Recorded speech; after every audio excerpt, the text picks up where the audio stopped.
Hello friends, this is Rohtash and I hope आप सभी अच्छे होंगे। एक्चुअली अच्छा होना ज़रूरी भी है। अब मेरी तरह बीमार होते पड़ जाना है ना। मैं 2-3 दिन से मेरी बहुत ज़्यादा तबीयत सी ख़राब हो गई है। आपको आवाज़ से लग भी रहा होगा। क्योंकि यार मौसम थोड़ा सा चेंज हुआ है एकदम से दोबारा से ठंड बढ़ गई है। उसकी वजह से पता नहीं कैसे ठंड लग गई रात को।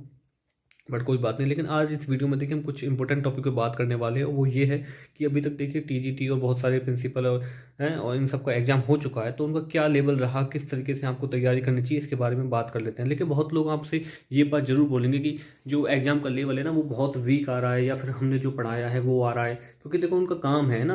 यदि वो नहीं बोलेंगे ऐसे तो फिर लोग कैसे बिलीव करेंगे कि आपने जो पढ़ाया है वही आ रहा है, नहीं आ रहा है ना। उनका तो काम है कि जो हमने पढ़ाया है वही पेपर में आ रहा है ना। लेकिन आपको ये मत सोचना कि यदि वो ये लोग कह रहे हैं कि जो पेपर का लेवल है वो इजी आ रहा है, तो ये इस गलतफहमी में मत रहना। पेपर इस तरीके से आ रहा है कि जो आपने पढ़ा है, आपकी एनालिसिस पावर अच्छी है तभी आप क्वेश्चन के आंसर दे पाएंगे। आपके कंसेप्ट क्लियर है तभी आप क्वेश्चन का आंसर दे पाएंगे। आपने यदि कोई चीज़ डिटेल में पढ़ी है तभी आप उसी चीज़ का आंसर दे सकते हैं। नंबर बहुत बच्चे क्या करते हैं, बस क्वेश्चन की प्रैक्टिस कर लेते हैं, है ना। खाली क्वेश्चन की प्रैक्टिस करने से कुछ नहीं होता। यदि कोई टॉपिक है उसका आपको कॉन्सेप्ट क्लियर नहीं है तब तक आप क्वेश्चन को हल नहीं कर सकते। क्योंकि क्वेश्चन जो है वो डिट्टो नहीं आता है ना। थोड़ा सा चेंज होकर थोड़ा सा घुमा के आता है, राइट। तो आपको किसी के बहकावे में नहीं आना कि पेपर का लेवल जो है वो इजी आ रहा है। केवीएस है, किसी शिफ्ट में बहुत इजी पेपर दे देगा और किसी शिफ्ट में बहुत ज़्यादा हार्ड पेपर दे देगा। वहीं आप फंस जाओगे। एक्चुअली हमारे साथ हमेशा ऐसा होता है, जो हम सोचते हैं कि ये चीज़ हमारी इजी आनी चाहिए और ये वाली चीज़ हमारी हार्ड आए, कोई दिक्कत नहीं है, उसमें हमारा हाथ साफ है। लेकिन वो हमेशा अपोजिट होता है।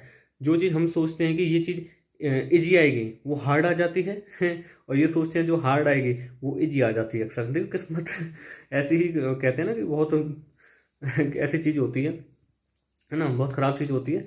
तो कभी कभी किस्मत साथ नहीं देती है। और जो लोग ज़्यादा ज़्यादा पढ़ने लिखने वाले होते हैं ना, जो ज़्यादा इंटेलिजेंट होते हैं, किस्मत अक्सर उनके साथ ऐसा खेल खेल जाती है कि जो वो एक्सपेक्टेशंस रखते हैं एग्जाम से, ऐसा अक्सर नहीं होता है।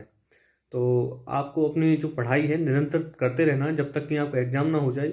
और मैं यही कहूँगा यार कि अपनी तैयारी को बेहतर से बेहतर करिए और किसी की बातों में ना आए कि पेपर का जो है लेवल बहुत ईजी आ रहा है या फिर कुछ इस तरीके से आ रहा है। केवीएस पीआरटी का अभी तक एग्जाम हुआ नहीं है। जब भी पेपर होगा तो आपको देखना एक लेवल आपको अप ही दिखेगा, नीचे नहीं दिखेगा। कभी कभी कोई कोई शिफ्ट हो सकती है ऐसी कि जिसमें पेपर जो है बहुत ईजी आ जाए। बट ऐसा नहीं है कि हर शिफ्ट में ऐसा होगा। यदि ऐसा होता भी है कि किसी शिफ्ट में पेपर इजी आ जाता तो नॉर्मलाइजेशन भी होता है, वो बाद की बात है। बट इस समय हमें फोकस करना है कि हमारा जो ध्यान है, हमारी जो पढ़ाई है वो लगातार एक हार्ड मोड में हो। ये बात सोच के नहीं कि पेपर का जो लेवल है वो इजी आएगा। इस तरीके से करना है कि किसी भी लेवल का एग्जाम आए, किसी भी तरीके का एग्जाम आए, हम मैक्सिमम मार्क्स लेने की कोशिश करें। जितना हमने पढ़ा है उसको हम पूरे से यूटिलाइज कर सकें। ठीक है। देखो वैसे तो क्वेश्चंस वही आ रहे हैं। हाँ, मैं ये सोच रहा था कि इस समय जो केंद्रीय विद्यालय है थोड़ा सा बाहर से पूछ लेगा। बट ऐसा बिल्कुल भी नहीं हुआ है। जो केंद्रीय विद्यालय है वो जो आप सिलेबस से है उसी को ही फॉलो कर रहा है। ये बहुत अच्छी चीज़ है ना। जो उसने सिलेबस दिया हुआ है वेबसाइट पर उसी को ही फॉलो कर रहा है, उसी से रिलेटेड दे रहा है क्वेश्चन आंसर जो भी है ना।